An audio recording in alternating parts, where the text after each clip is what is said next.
Muy buenas tardes a todos y muchísimas gracias por acompañarnos. El objetivo principal de la conferencia es compartir con todos ustedes nuestra visión de los mercados, tratando de identificar no solo aquellos activos que presentan, desde nuestro punto de vista, las mejores oportunidades de inversión, sino también haciendo alusión a otros activos en los que tenemos la percepción de que existe un riesgo no lo suficientemente identificado por el mercado. Aquí es donde acaba mi exposición. Sí les voy a pedir que me dejen un par de minutos para hacer una brevísima referencia a lo que yo creo que son los dos atributos más importantes de nuestra gestión, que son la independencia y la alineación de intereses. Yo creo que todos ustedes han visto en los últimos tiempos en los medios de comunicación alusiones múltiples a la independencia de la gestión, ¿no? Y yo creo también que la independencia quiere decir cosas muy distintas para distintas personas. ¿Qué es para nosotros la independencia? Pues la independencia viene determinada esencialmente por dos rasgos. El primero de ellos es que nuestra gestión no obedece a los dictados de una red comercial que determina qué productos hay que lanzar, qué productos hay que comercializar, cuándo y cuánto hay que vender y a qué margen hacerlo. Y en segundo lugar, nuestro Departamento de Inversiones es absolutamente soberano en la toma de decisiones. No hay imposición de ningún tipo por parte de terceros que nos dicten qué activos tenemos que incluir en nuestras carteras, con intereses pues ciertamente espurios que en algunas ocasiones van más dirigidos a solucionar los problemas de balance de determinadas entidades, y yo creo que el mercado en los últimos años ha demostrado ejemplos claros y manifiestos en este sentido. Y el segundo atributo al que hacía referencia es la alineación de intereses. Yo siempre digo, y el Departamento de Asesoramiento Patrimonial me mira con los ojos muy abiertos, que nosotros no tenemos clientes, nosotros tenemos coinversores, socios de inversión, en la medida en que lo que estamos haciendo es poner a disposición de todos ustedes, de todos los inversores, los mismos productos, los mismos vehículos a través de los cuales Mutua Madrileña canaliza la mayor parte de su esfuerzo inversor en los mercados.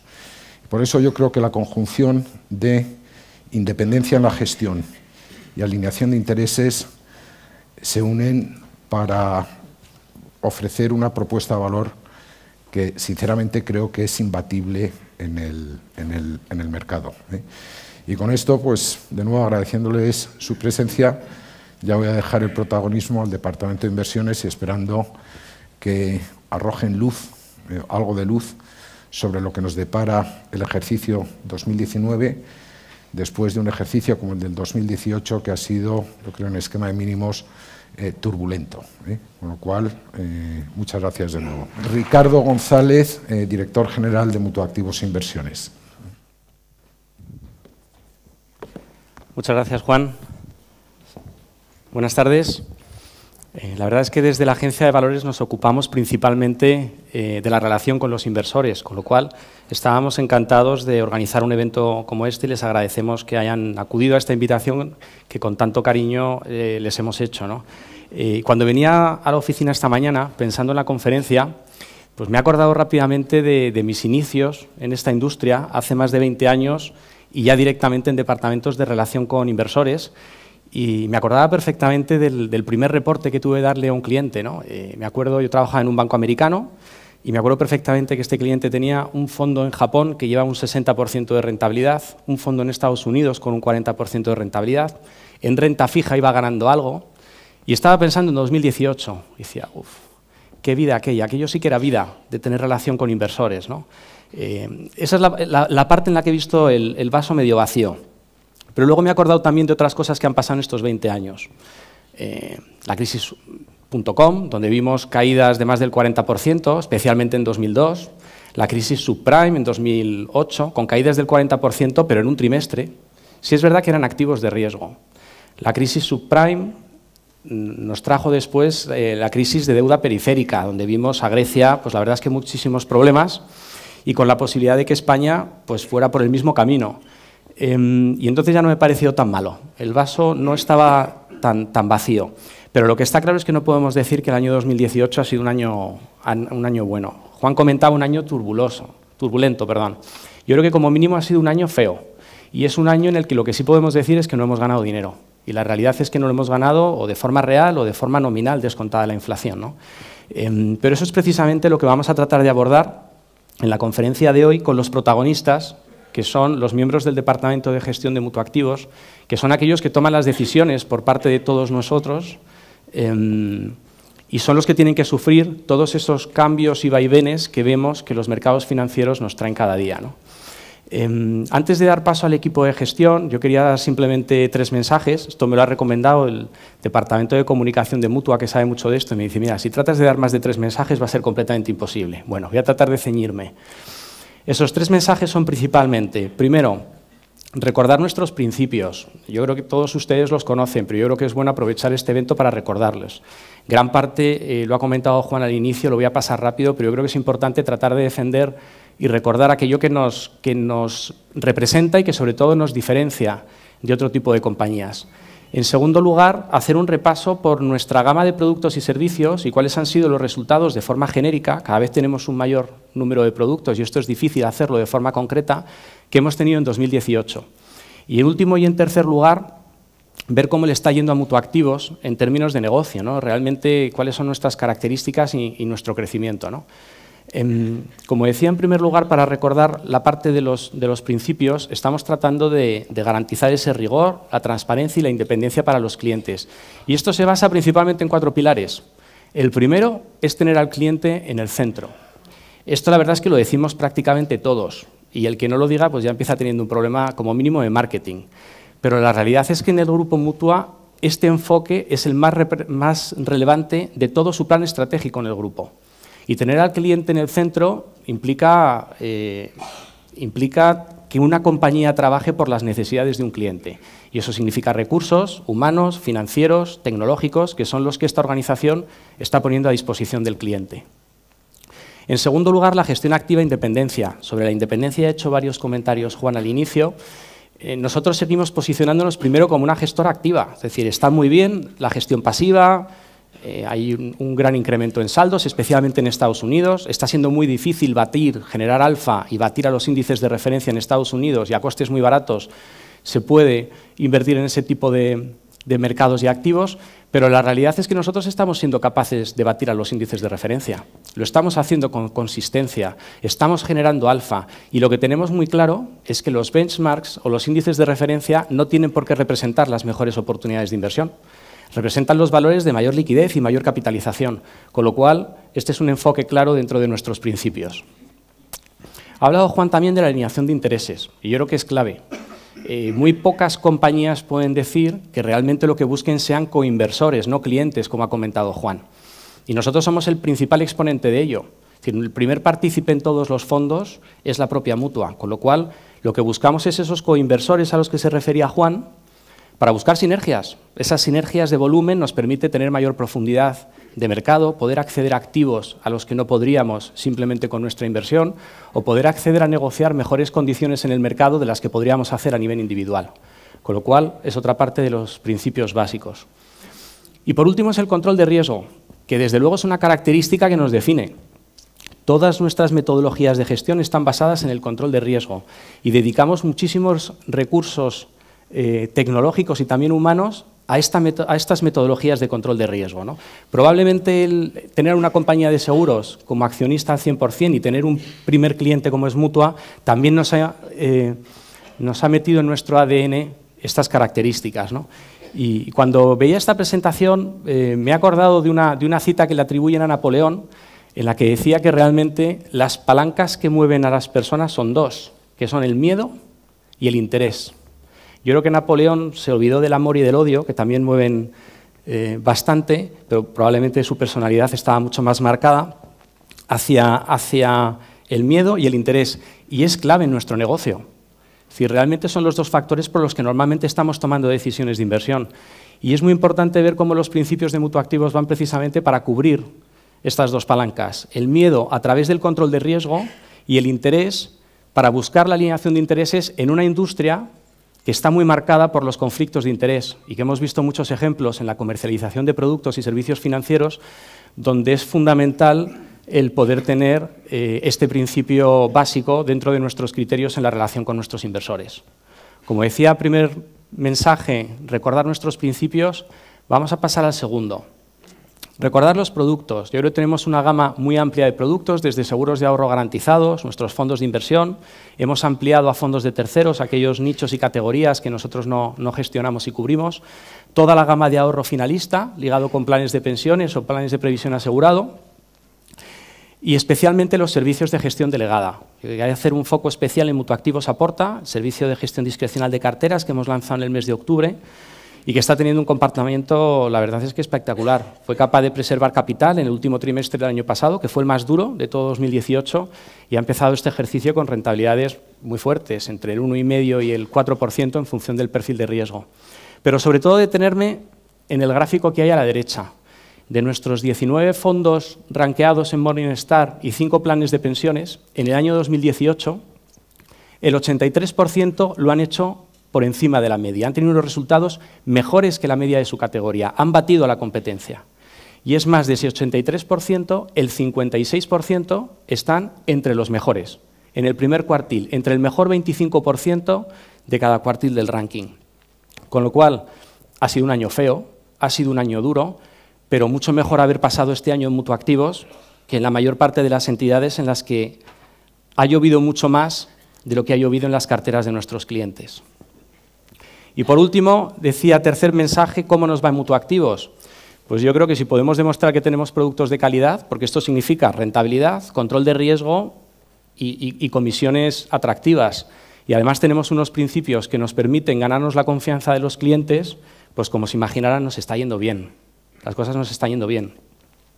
Aquí tenemos la evolución patrimonial que ha habido en 2018 en el sector, en la industria, en España, en nuestra competencia, que es la de fondos de inversión, planes de pensiones y seguros de vida ahorro.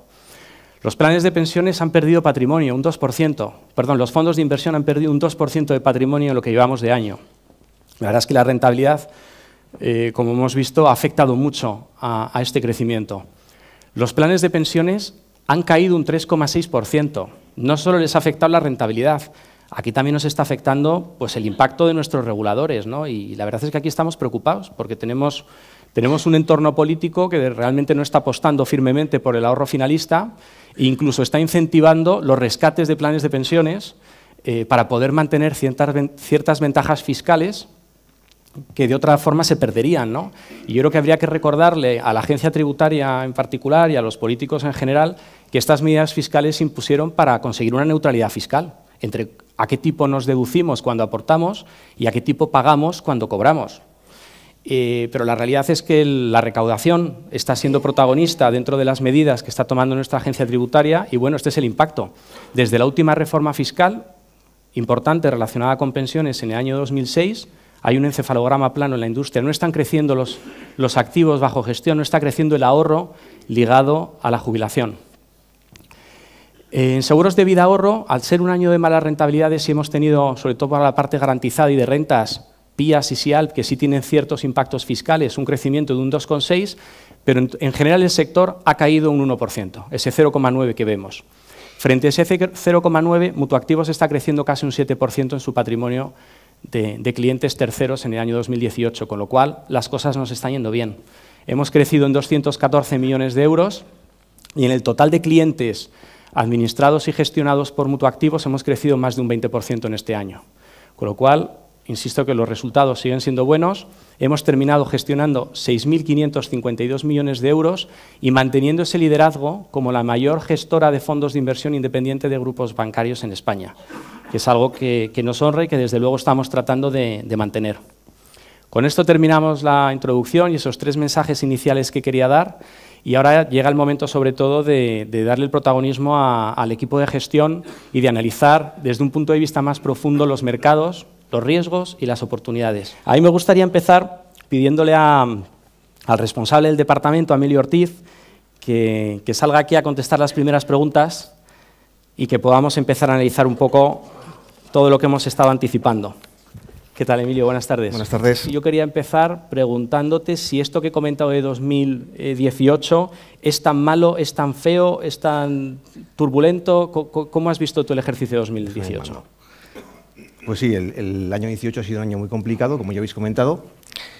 He traído una muestra de los resultados de distintos activos en la que se puede ver, pues, bueno, los números son pequeños, pero el rojo son pérdidas y el verde son ganancias, ¿eh? Y como se ve en la columna de la izquierda, el 2018 es un año en el cual el rojo predomina y prácticamente todos los activos, menos la renta fija europea, el dólar y el yen, han dado pérdidas para un inversor desde el punto de vista del euro.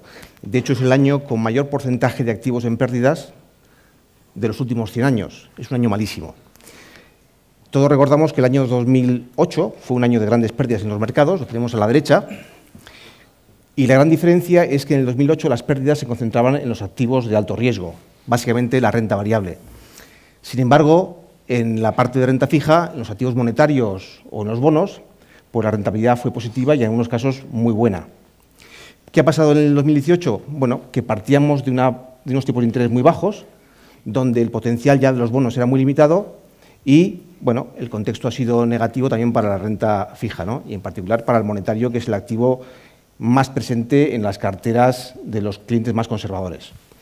Otro activo que ha dado pérdidas en 2018 y es un activo refugio es, por ejemplo, el oro. En el año 2008 tuvimos ganancias de en torno al 6%, en el año 2018 es un activo que también ha dado pérdidas. Con lo cual, yo diría que lo más relevante del año 2018 no son solo las pérdidas, sino que las pérdidas han afectado a todas las carteras y en particular a los perfiles más conservadores, donde la gente está menos habituada a perder dinero. Sí, os lo comentaba que al final pues ha sido prácticamente generalizado. Pero esto al final son los resultados. ¿Dónde ves un poco que han estado las principales causas de estos resultados a lo largo del año pasado? Pues yo diría que ha habido dos causas principales por las cuales los mercados han ido mal, digamos. La primera es el menor crecimiento económico a nivel global. Este gráfico muestra un indicador de crecimiento económico adelantado de los mercados de la OCDE. Y como se ve, el año 2018 ha sido un año de caída en la expectativa de crecimiento. Vamos a crecer menos. El año 2019 ha sido un año de menos crecimiento a nivel global.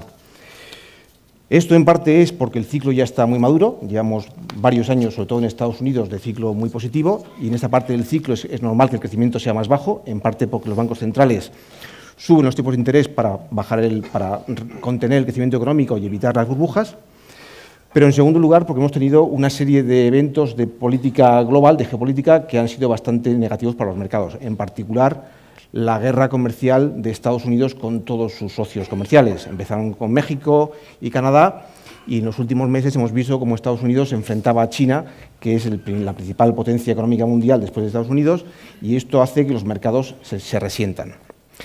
Y en segundo lugar, y yo creo que es más relevante todavía, estamos asistiendo a un cambio en la dirección de la política monetaria a nivel global.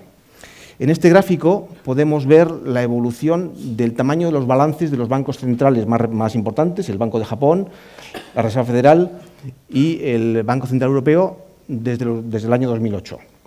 En este periodo, los bancos centrales han estado comprando activos, básicamente bonos de gobierno, pero también corporativos y en el caso del Banco de Japón, incluso acciones, con la idea de estimular la demanda interna de los países que venía, bueno, muy afectada por la crisis. La idea era, si compramos bonos y forzamos y bajamos el tipo de interés, la prima de riesgo, la gente va a tener mejor acceso al crédito y además digamos, el ahorro se va a ver penalizado porque los tipos de interés van a ser más bajos. De hecho, lo vemos en Europa, tenemos tipos de interés negativos y la decisión de ahorro ahora mismo es muy, muy difícil.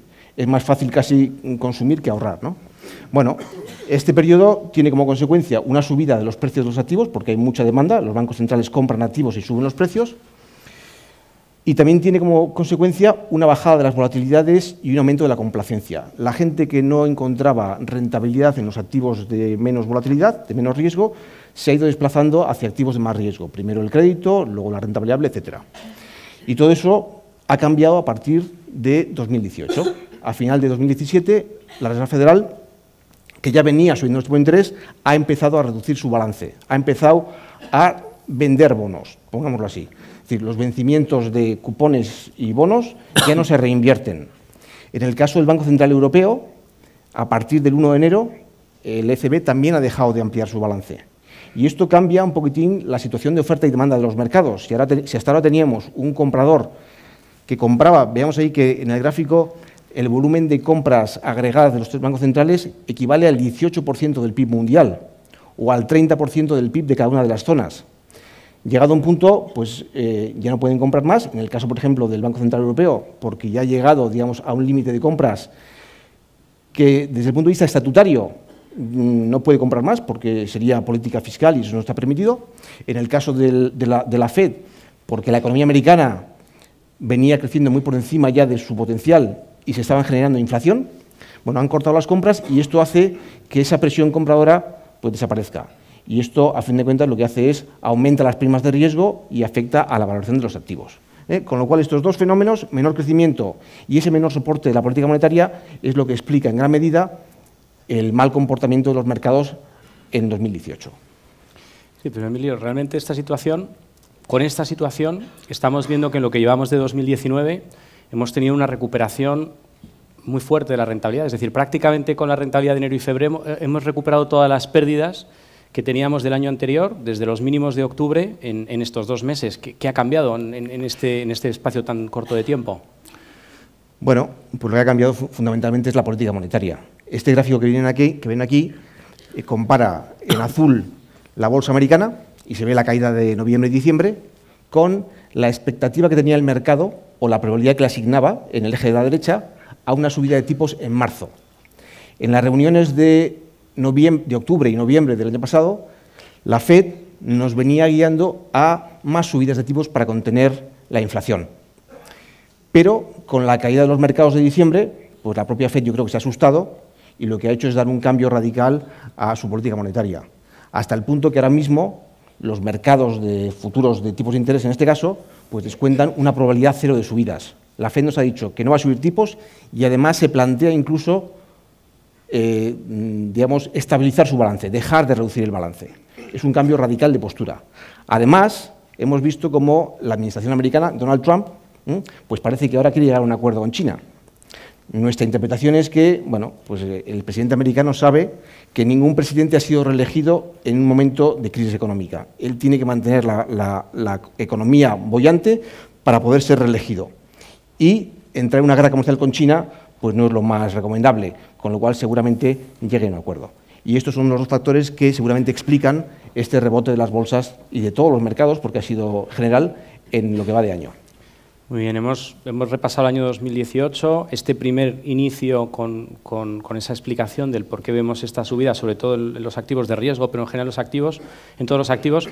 Hablando un poco de perspectivas y ya pensando en 2019, en los próximos trimestres, ¿cuáles son las principales expectativas que estáis viendo dentro del equipo?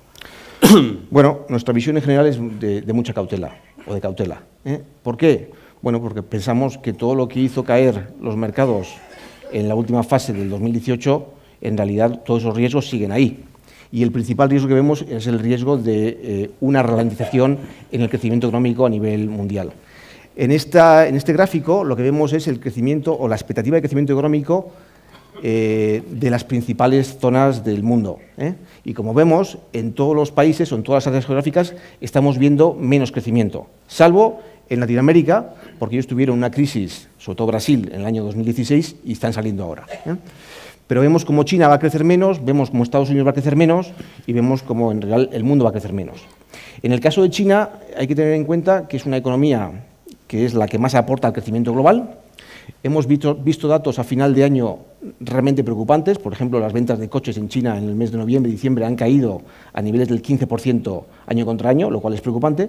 Pero también es cierto que China es un país que es una economía dirigida, donde el Estado tiene mucha capacidad de actuar sobre la economía a través de política monetaria y fiscal.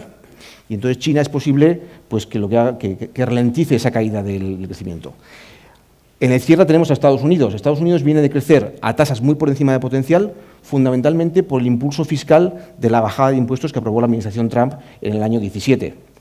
Eso este año se acaba. Y además estamos viendo menor crecimiento, menor expectativa de crecimiento en beneficios, sobre todo ligada al aumento de los costes salariales.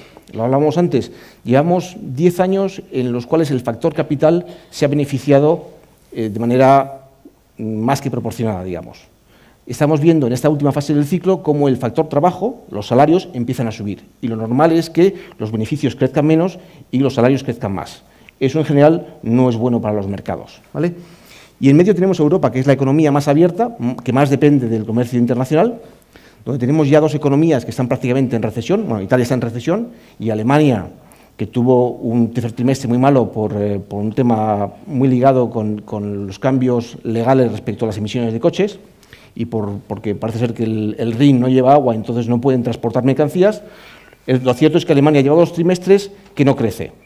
Y eso, pues, esos son los motores de crecimiento de Europa. Alemania e Italia, las economías más industriales. Con lo cual, menos crecimiento. Y por otro lado, y al tiempo, lo que estamos viendo es que las primas de riesgo siguen muy bajas. Este gráfico muestra el diferencial que nos paga un bono corporativo de un rating BBB, como el de Telefónica, sobre el Tesoro americano.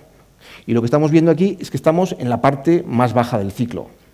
Entonces, a mí personalmente, en una economía que va a crecer menos, donde la incertidumbre va a ser mayor, donde las empresas van a ganar menos dinero, me gustaría que la prima de riesgo sea más alta.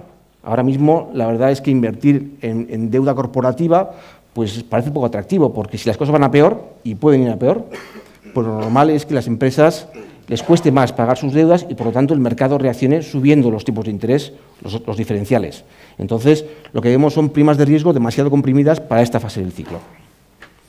Y realmente, en este contexto de desaceleración y con las primas de riesgo, como estamos viendo, ¿cuáles son las principales estrategias que estáis trabajando actualmente? Pues yo hablaría de dos cosas. Primero, a nivel de cartera, lo que tenemos son estrategias muy polarizadas. Tenemos, por un lado, mucho activo, digamos, de poco riesgo, muy líquido, que es un colchón que nos permitirá aprovechar las oportunidades cuando se presenten. Y, por otro lado, tenemos inversiones en activos, inversiones más pequeñas en activos de mayor riesgo, donde vemos que hay más equilibrio entre potencial y riesgo. Por ejemplo, como decía antes, en el crédito corporativo vemos poco potencial en relación al riesgo. Sin embargo, en la renta variable eso está más equilibrado, entonces tenemos renta variable. Dentro del crédito, y lo veremos después, pues estamos apostando por la deuda subordinada bancaria, porque ahí vemos que hay primas de riesgo elevadas, por cuestiones, existen motivos para esto, pero que pensamos que el riesgo está bien pagado. Y entonces la cartera está polarizada entre riesgo bien pagado y liquidez. Y por otro lado, y ya a nivel de lo que es la gestión, hemos adoptado una gestión más táctica. Y más táctica significa que cuando el mercado cae, compramos, y cuando el mercado sube, vendemos. Y somos más agresivos en esos movimientos. Por ejemplo, a final de año, cuando vimos la cartera, la caída de los mercados, la bolsa americana cayó un 20% entre noviembre y diciembre, pues hemos aprovechado esa liquidez para comprar. Y ahora con el rebote estamos vendiendo, porque pensamos que el mercado, bueno, pues tiene riesgos. Igual nos pasó con la deuda subordinada bancaria. Veíamos, estamos esperando la oportunidad y el mercado nos dio la oportunidad a partir de octubre. Pues hemos lanzado un fondo que va a aprovechar esta oportunidad. Entonces es una gestión más oportunista. Muy bien, Emilio, y quería darte las gracias por pasar este rato con nosotros, pero me gustaría darle el paso ahora a Gabriel, director de Renta Fija, para seguir con la conferencia. Muchas gracias, Emilio.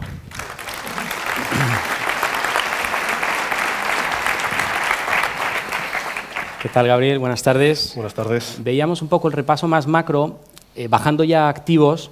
La verdad es que hemos tenido muy buenas noticias en renta fija en los últimos años, ¿no? Nuestro fondo más representativo, el más antiguo que tiene Mutua Activos, que es Mutua Fondo FI, ha ofrecido rentabilidades del 7%, del 5%. El año pasado fuimos nombrados mejor gestora de renta fija.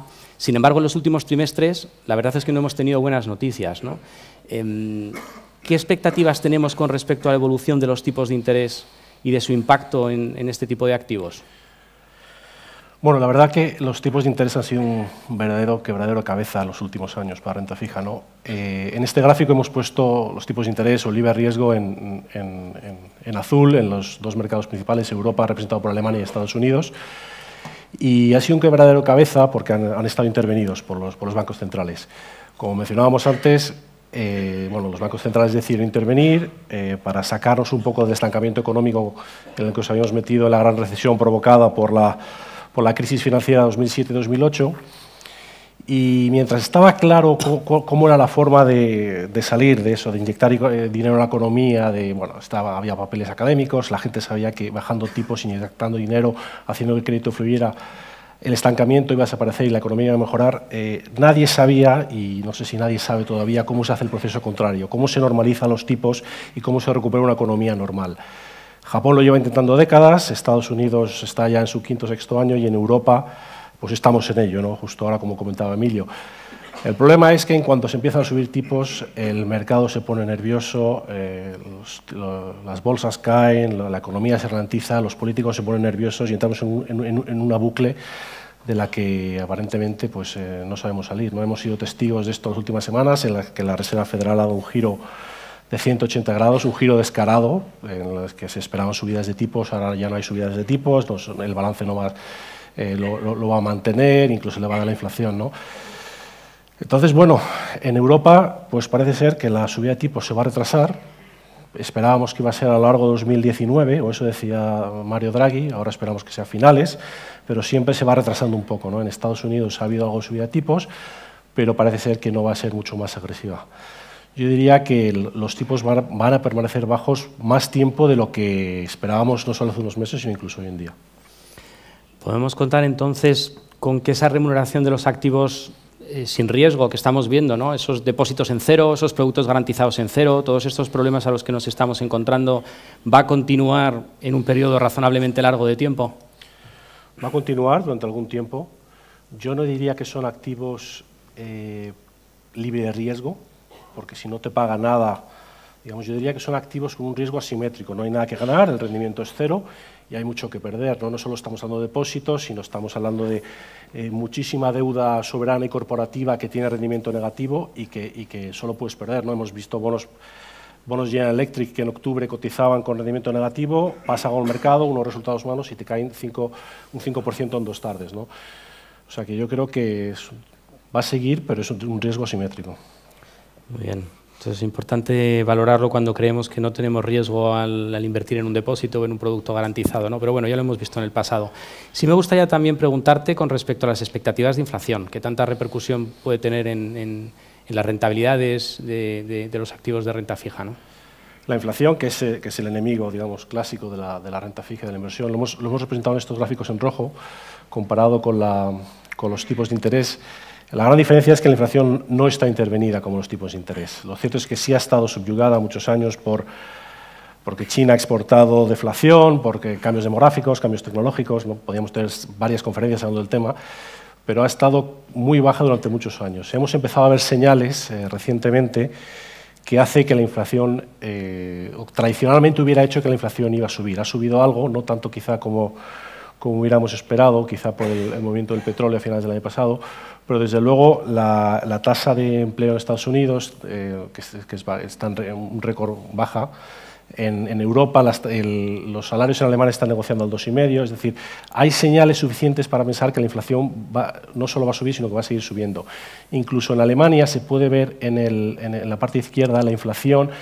Aquí se produce una aberración que pocas veces se ha producido en la historia, es que la inflación está muy por encima de la inversión del libre riesgo. Es decir, un inversor alemán ahora decide invertir en su bono, le pagan 0,15, 0,20, mientras que la inflación está al 1,5, tiene una pérdida real de 1,25 aproximadamente, ¿no? Eso es algo que bueno, esto es que puede hacer cambiar un poco la política de los bancos centrales más adelante.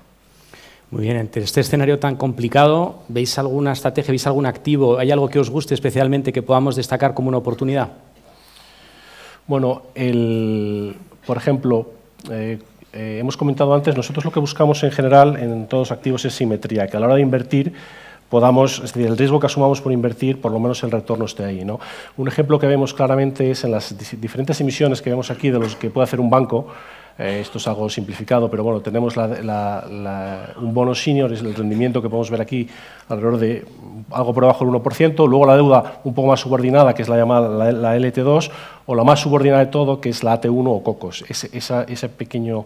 Esa subida que se ve ahí no es un error, eso es la resolución del Banco Popular. Pero bueno, lo que queríamos decir es que a nosotros nos gusta este tipo de deuda más subordinada, no de cualquier banco, sino de todos aquellos bancos que han hecho los deberes, se han preocupado por su balance desde la última crisis, bien porque ellos han querido hacerlo, porque el regulador les ha obligado, que han reducido sus NPLs y que han mejorado sus ratios de capital. Tener en cuenta que esta deuda paga pues, 5 veces más que la deuda senior, ¿no? Esto vuelve otra vez a esa estrategia barbell en la que con una pequeña cantidad, o sea, por una parte de bono subordinado, pues obtienes el rendimiento de 5 veces la deuda senior. Nosotros, a partir, digamos, y esto es un índice, obviamente depende de cada banco, pero alrededor de cuando este índice empieza a superar el 5%, empezamos a ver que esta deuda es interesante. Y como comentamos antes, es cuando hemos empezado a invertir de forma agresiva a finales del año pasado. Muy bien. Por terminar, Gabriel, quería preguntarte un poco por las primas de riesgo, sobre todo en la periferia europea, ¿no? Que han sido también muy protagonistas en las carteras, ¿no? La prima de riesgo que vemos aquí representada, la española y la italiana, que es el diferencial del bono a 10 años o el bono alemán. La verdad que España e Italia siempre han ido de la mano, son economías que se exponen un poco a los mismos riesgos, aunque parezca mentira. Y vemos aquí cómo la crisis periférica se comportaban de la misma forma, porque el riesgo era una ruptura del euro, ¿no? Nosotros ahí, en ese momento, invertimos de forma muy agresiva en deuda española, algo de deuda italiana, y ha ido muy bien, con primas bastante altas, ¿no? Niveles de 400. Cuando esta prima ha convergido a niveles de 100, ahí hemos empezado a vender un poco la deuda soberana, pensando que es su valor natural, ¿no? Se puede hacer operaciones tácticas, pero bueno, más o menos nosotros pensamos que ahí es donde debe dar. Lo cierto es que este año nos ha dado una oportunidad también con este gobierno italiano tan improbable, tan extraño, con estas políticas que ha mantenido, que ha asustado un poco al mercado y que ha hecho que la prima italiana pues, ampliara a niveles de 250, 300, ¿no? Nosotros esto lo hemos visto como una oportunidad. Queriendo reducir la deuda periférica en general, lo que hicimos fue aprovechar un poco para ir reduciendo con la premisa original de que España e Italia van a estar condenados a la larga por los mismos factores y que esta deuda tiene que converger. Lo que hemos dicho, bueno, pues con la oportunidad que nos da Italia vamos a ir reduciendo a un ratio 3:1. Es decir, como Italia pagaba 3 veces más que España, vendíamos 3 de España y comprábamos 1 de Italia. Con eso reducíamos el porcentaje total de la periferia, pero manteníamos la TIR de la cartera. Muy bien, muchísimas gracias, Gabriel. Vamos a pasar a la parte de renta variable. Por favor, Ángel Fresnillo, si me puedes acompañar.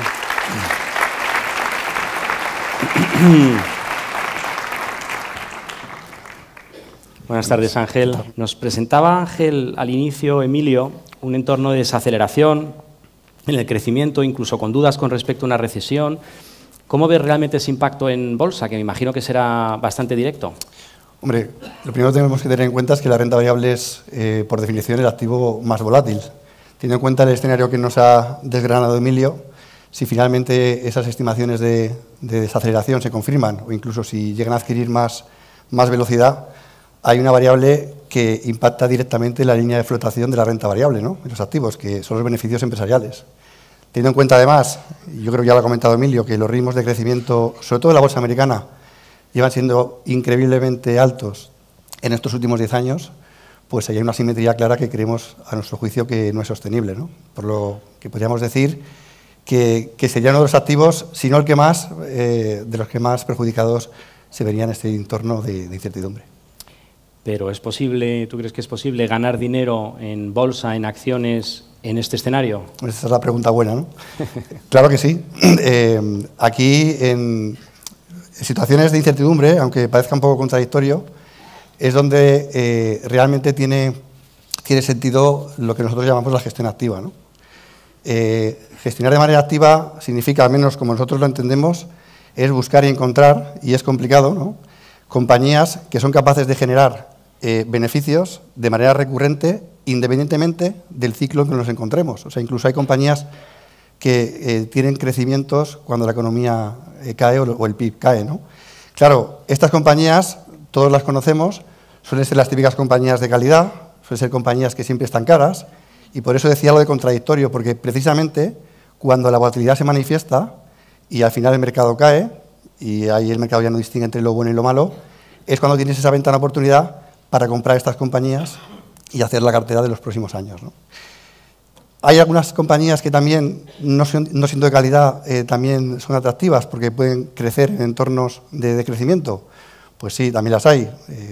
Se me ocurre, por ejemplo, el caso de esas compañías que están tan masacradas, ¿no?, o tan baratas, ¿no?, que nadie las quiere y en un momento dado, por mucha recesión que haya, por mucho que caiga el PIB, ya no tienen más que caer, ¿no? Y esas compañías, de vez en cuando hay que echarlas un ojo, porque son compañías que, en principio, pueden tener, pues se me ocurre, un cambio en el equipo directivo, un cambio de rumbo y pueden aflorar sinergias y crear mucho valor. Se me ocurre, por ejemplo, en el caso hace años de Gamesa, ¿no? Una compañía que llegó a estar a 1 euro y luego se fue a 20, ¿no? Simplemente porque hubo un equipo nuevo que inició una historia de reestructuración. Pero lo mejor lo vemos por un ejemplo. Ahí podemos ver en la pantalla la evolución del PIB de España en los últimos 9 años. Yo creo que sabemos identificar precisamente dónde están los mínimos, ¿no? Ya lo han comentado mis compañeros.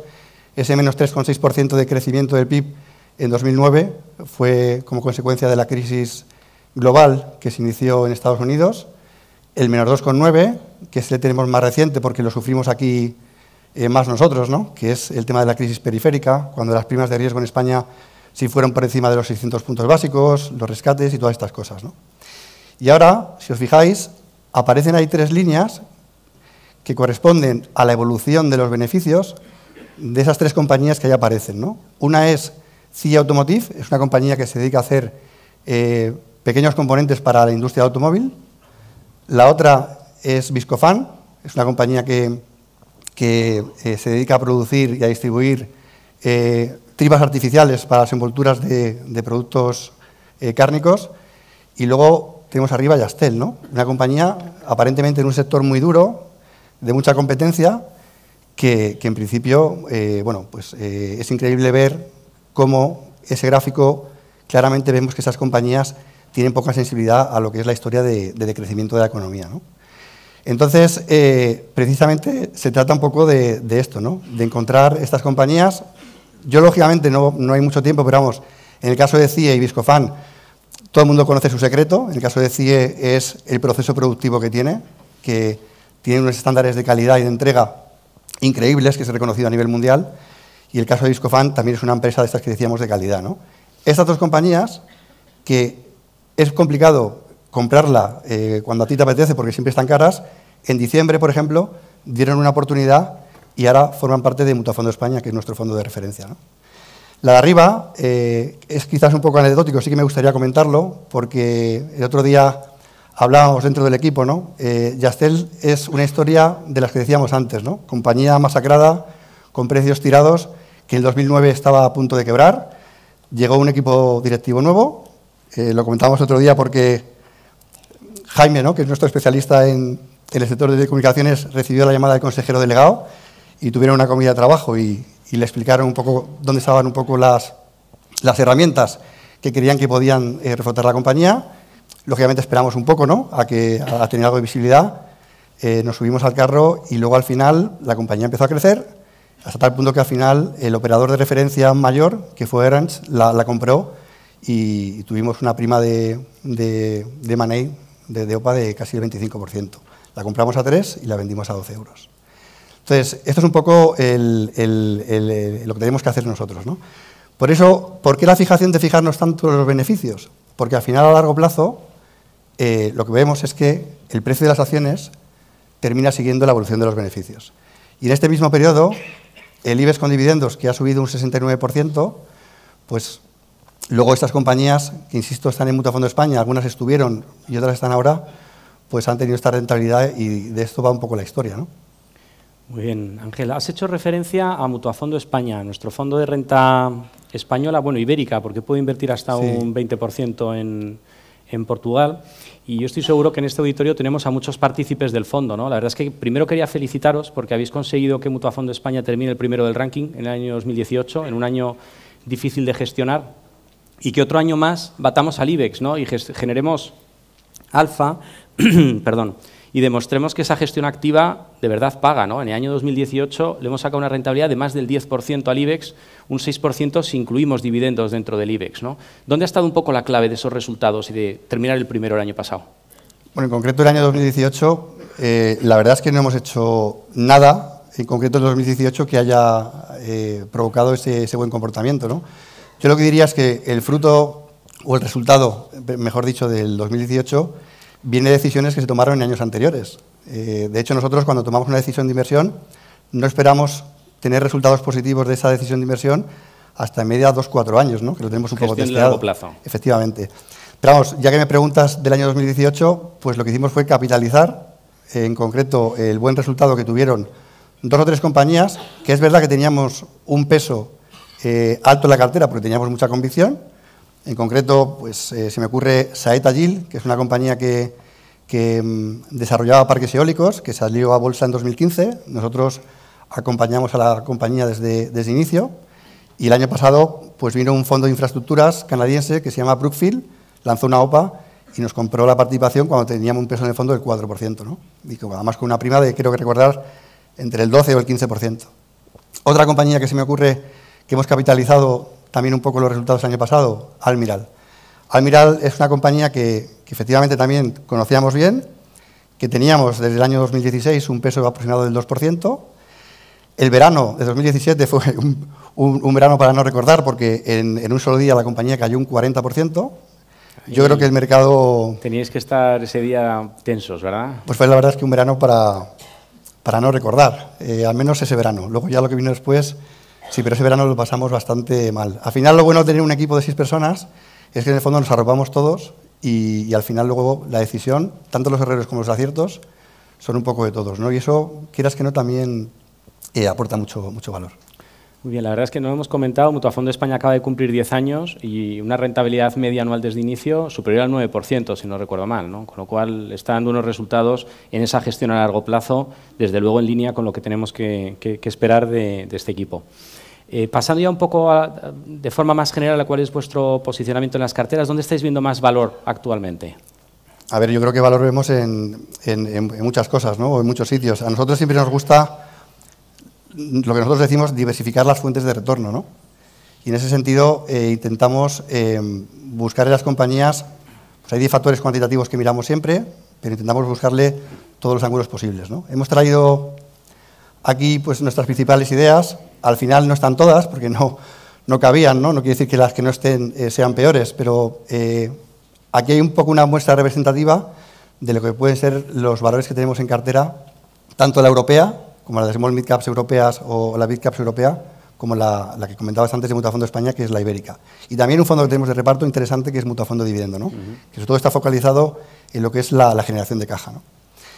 Por interpretar un poco esta especie de sistema solar, y no vamos a poder ver todas, pero, por ejemplo, en cada planeta que ahí aparece un grupo de compañías y arriba una fortaleza o una característica que las identifica a todas, ¿no?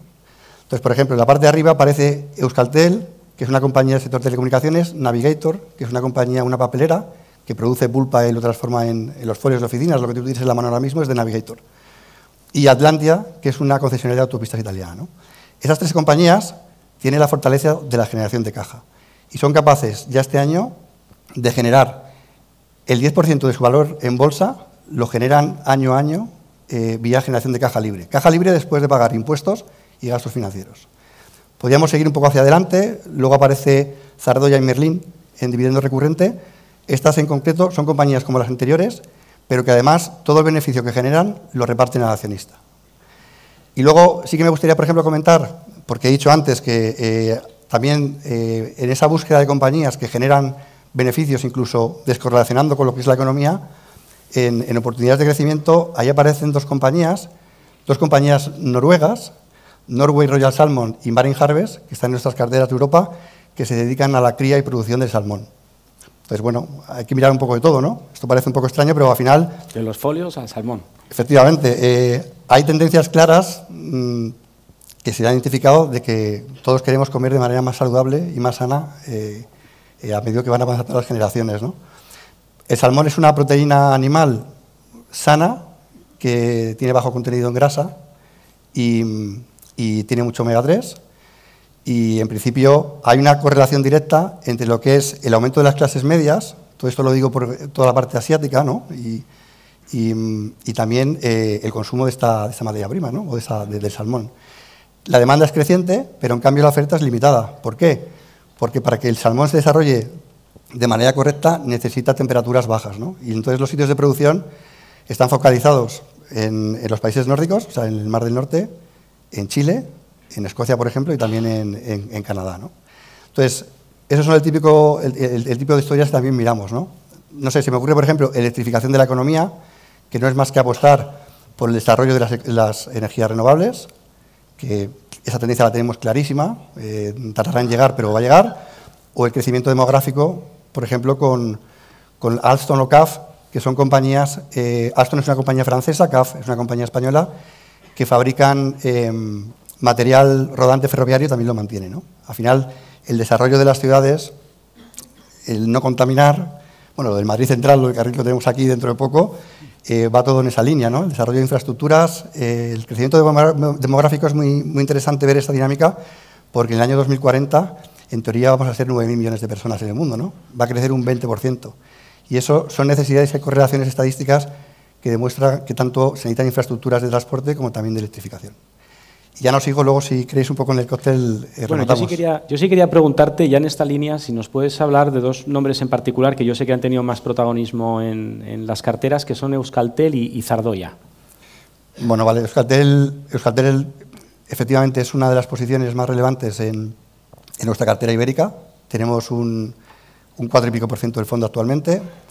Euskaltel es una compañía que opera en un sector complicado, ¿no? Hay mucha competencia, la lucha por el cliente es feroz, pero como todas las compañías que tenemos en cartera, tiene, no te voy a decir un pequeño secreto, pero una particularidad, que es que tiene un tipo de cliente que es muy inelástico a ofertas de precio. O sea, es un cliente muy fiel y que además todo el mundo quiere, ¿no? Quizás esté relacionado con cómo está afincada ahora mismo la compañía en el norte de España, ¿no?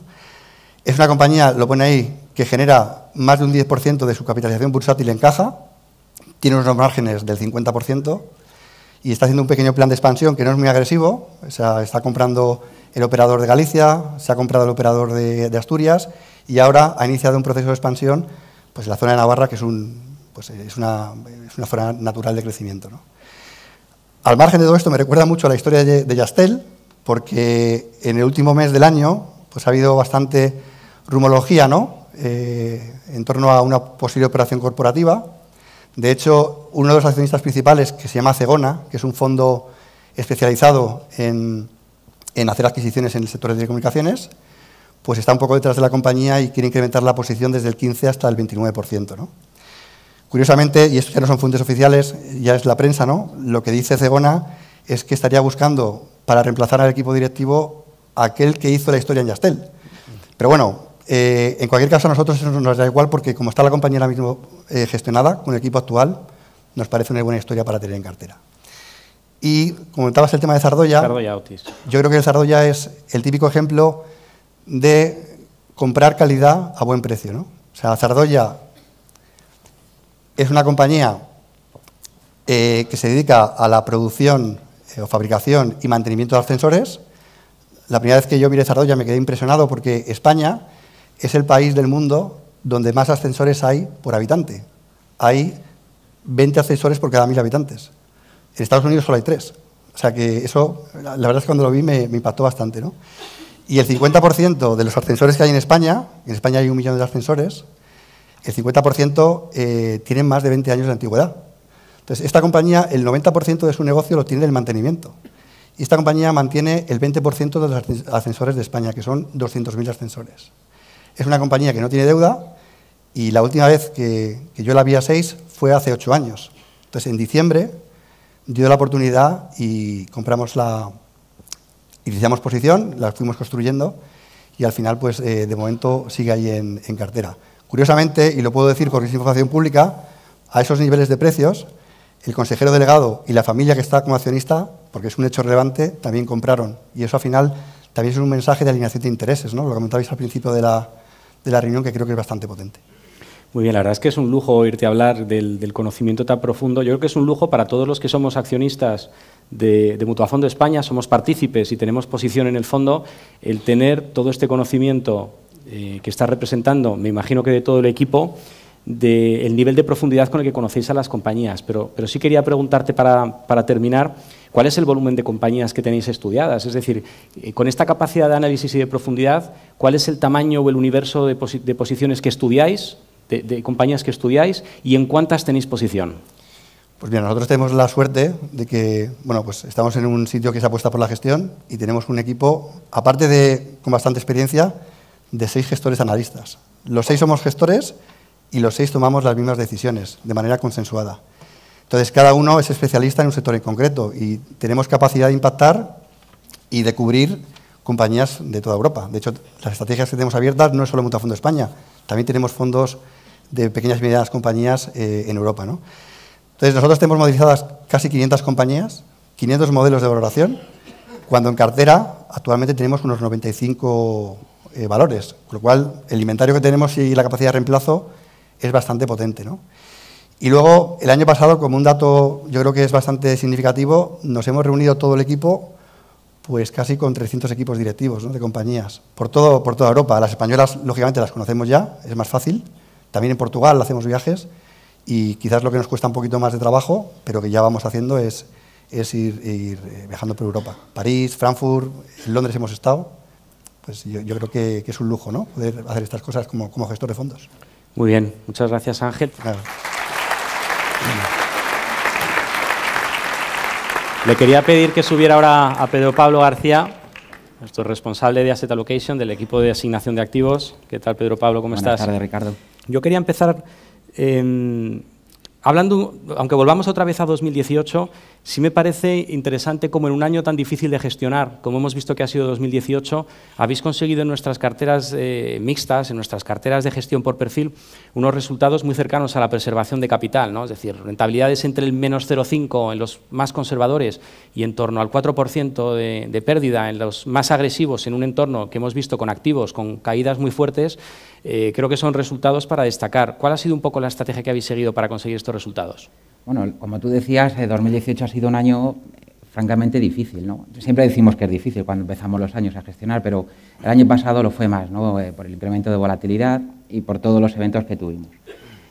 Yo diría que son 3 factores, ¿no?, los que han influido en esta preservación de capital durante el 2018. En primer lugar, el haber sido disciplinado con el posicionamiento estratégico. Nosotros todos los trimestres nos unimos al Departamento de Renta Variable, de Renta Fija y de Asignación de Activos a hacer nuestra hoja de ruta para el trimestre. Es decir, cómo están los mercados, qué activos nos gustan, dónde queremos estar, dónde no queremos estar. Y eso es fundamental porque nos evita caer en la centrifugadora que a veces es el mercado, ¿no? Un ejemplo, el año pasado nos dio varios ejemplos, ¿no? El primero pudo ser el principio de año. Veníamos de un 2017 espectacular, con crecimiento, los bancos centrales estaban apoyando, los beneficios empresariales eran muy altos, en Estados Unidos tuvimos un empuje fiscal importante y, bueno, pues Estados Unidos dio un 22% de rentabilidad. Bien. Enero fue el mejor enero desde el año 97, el mejor comienzo de año desde el 97 hasta este año, que está siendo muchísimo mejor todavía. Bueno, pues nosotros ya a finales de enero empezábamos a ver que las valoraciones eran excesivas. No entendíamos por qué el mercado estaba tan caro, ¿no?, en general en todos los activos. Y decidimos reducir riesgo, vender cartera. Entonces, bueno, pues 2 semanas más tarde el mercado cayó con fuerza, pues cayó en torno al 10%. Eso es un ejemplo de cómo evitar esa centrifugadora, que luego, a final de año, pasó exactamente lo mismo, ¿no? Empezamos el trimestre con fuertes caídas y los mercados empezaban a descontar también que nos metíamos en recesión, ¿no?, teniendo un mercado americano de nuevo con caídas de más del 20%, por supuesto Europa, etcétera.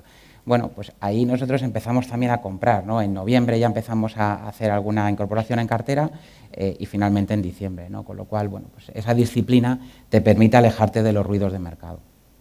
En segundo lugar, yo creo que es muy importante y se ha comentado mucho también, es la gestión activa, ¿no?, en general.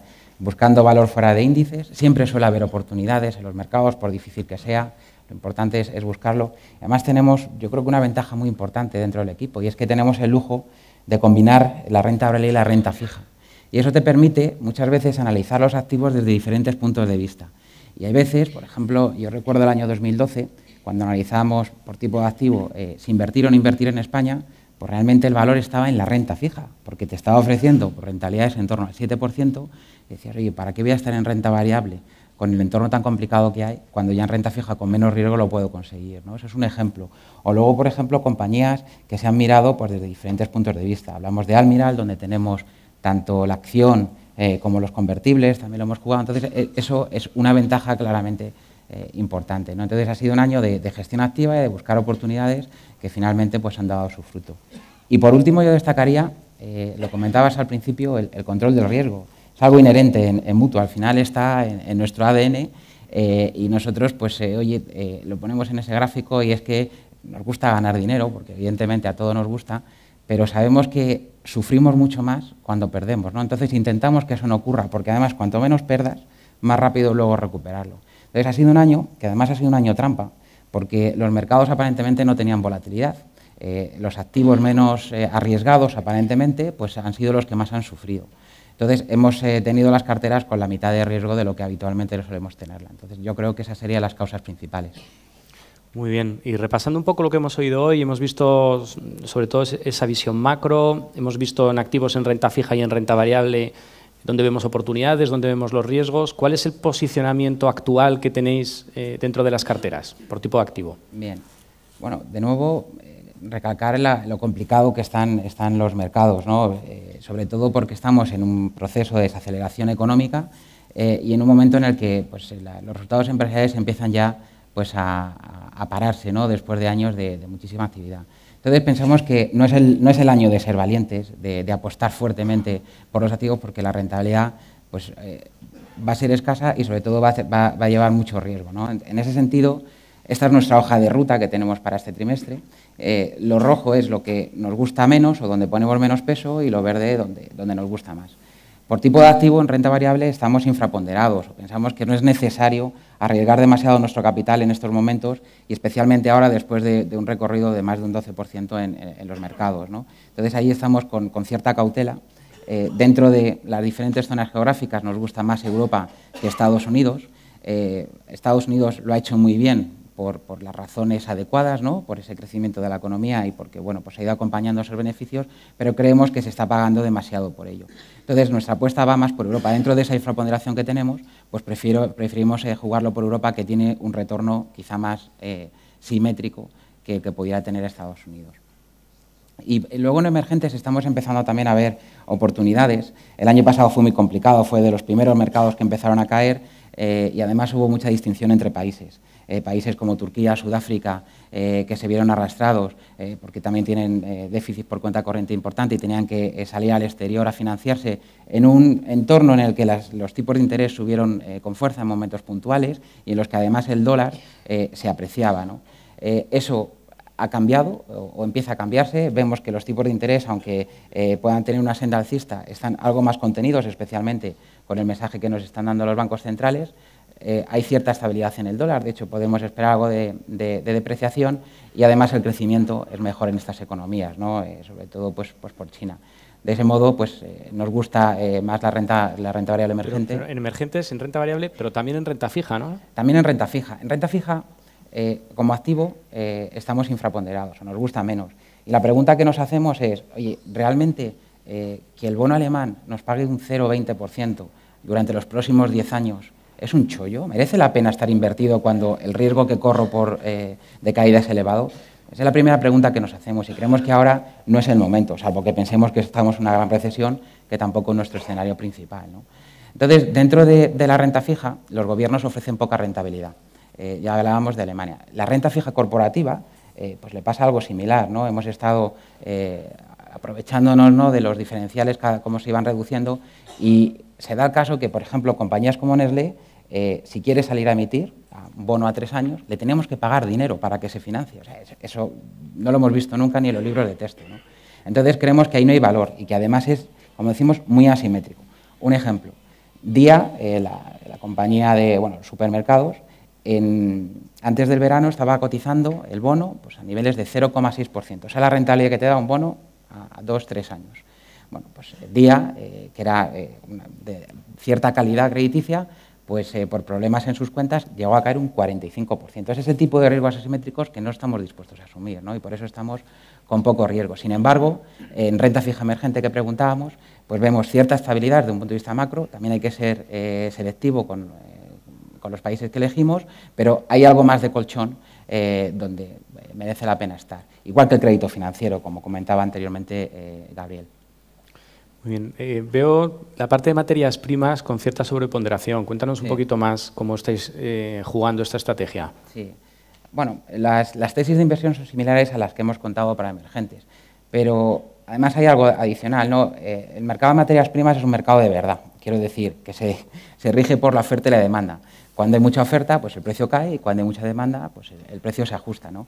Desde el 2011, pues aproximadamente los mercados han caído como un 40% porque realmente había un exceso de oferta, tanto cobre, petróleo, etcétera, que se ha ido reduciendo. Las compañías que han hecho no han invertido y eso ha producido el equilibrio de oferta y demanda en el mercado y, de hecho, ya podemos esperar incluso déficits en algunas commodities, como podría ser cobre. Además, los inversores no han apostado por este activo y han preferido irse a correr el riesgo pues, en renta variable o renta fija. Creemos que ahora es atractivo, primero por razones fundamentales, como comentábamos, segundo porque también diversifica y tercero porque realmente lo vemos más barato. Dentro de estas materias primas también hay otras, como por ejemplo oro, que además nos va a permitir pues esa diversificación y sobre todo si en este entorno tan convulso pues va a actuar de amortiguador de las caídas. Y luego, por último, comentar que consideramos la liquidez como un activo más. Es muy como el más fuerte en sobreponderación, el más fuerte, ¿no? Porque, por un lado, te permite reducir el riesgo de las carteras, que eso es importante, y en segundo lugar, lo importante es que puedes aprovechar esas oportunidades que antes hemos comentado. No nos imaginábamos que podíamos haber comprado Zardoya, por ejemplo, en noviembre y diciembre a los precios que cotizaba, porque al final el mercado pues, se pasa de frenada tanto a la ida como a la vuelta, ¿no? Y tener liquidez te permite por lo menos tomar ese tipo de decisiones, ¿no? Subir niveles cuando el mercado está nervioso y eso yo creo que es importante. Hablando de productos, ya no tanto de activos, ¿cuál creéis que es el producto más recomendable para que pongamos encima de la mesa de un inversor, de un coinversor nuestro hoy? Bien.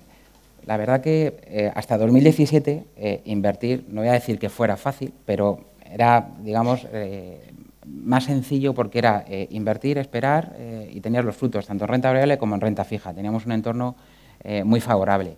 Ya en 2018 empezamos a ver las patas al mercado, ¿no?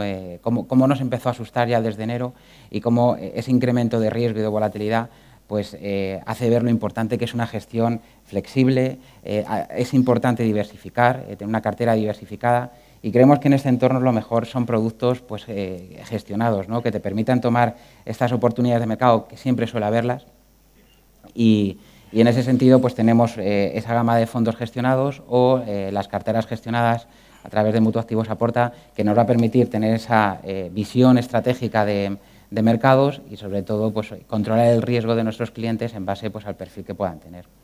Muy bien, muchísimas gracias. Yo no voy a hablar más que 1 minuto y medio porque sería una ordinariez que yo quitara tiempo de preguntas y respuestas hablando. Solamente voy a decir 2 cosas. La primera es de nuevo reiterarles nuestro agradecimiento por habernos acompañado esta tarde, pero sobre todo por su confianza en Mutuo Activos a la hora de comentarnos sus ahorros, ¿no? Nosotros tenemos el trabajo de maximizarles el rendimiento de sus ahorros y no les vamos a defraudar, eso se lo garantizo. Y lo segundo que quería comentarles es una pequeña reivindicación de cómo hacemos nosotros las cosas en Mutuo Activos, ¿no? En esta época en la que está tan de moda hablar de gurús, de gestores estrellas, de fondos de autor, ustedes han conocido esta tarde a los 4 mayores responsables de nuestro equipo de inversiones, a Emilio, a Ángel, a Pedro Pablo y a Gabriel, pero nuestro equipo de inversiones está compuesto por 20 personas. Y creemos que la única manera de hacer cosas importantes en la vida es en equipo, ¿no? Yo no me podría imaginar que en cualquiera de las decisiones importantes que tomamos en la vida, cuando nosotros queremos cuidar de nuestra salud, o cuando queremos cuidar de la salud de nuestra familia, o cuando queremos cuidar de nuestros ahorros, pues pongamos toda esa decisión, todo ese cuidado en manos de una sola persona, de una sola cabeza. Y nosotros no lo hacemos. Estamos convencidos de que esa no es la manera de hacer las cosas. Siempre hemos apostado por la gestión en equipo y lo vamos a seguir haciendo, aunque a veces eso parezca que somos menos divertidos o estamos menos de moda, ¿no? Pues nosotros lo vamos a seguir haciendo de esa manera. Les puedo garantizar que cada vez que en el equipo hay una idea de inversión, se abre un debate que es bastante apasionante entre todos los miembros del equipo. Se retan los unos a los otros para ver si la idea es suficientemente buena Y yo creo que eso es una garantía para todos los que somos inversores de los fondos de mutuoactivos. Son 20 personas, cualquiera de ellos seguramente podría ser considerado un gurú por experiencia, por conocimientos, por la rentabilidad que han generado durante muchos años de carrera, pero ellos han decidido comprar este modelo de gestión en equipo y yo creo que esa es la suerte que tenemos todos los que invertimos en los productos de mutuoactivos. Yo no les voy a aburrir más con mis palabras. Ahora tenemos a los gestores, como comentaba Ricardo, en el cóctel. Ustedes podrán seguir preguntándoles y comentando con ellos todo lo que quieran. Muchísimas gracias a todos.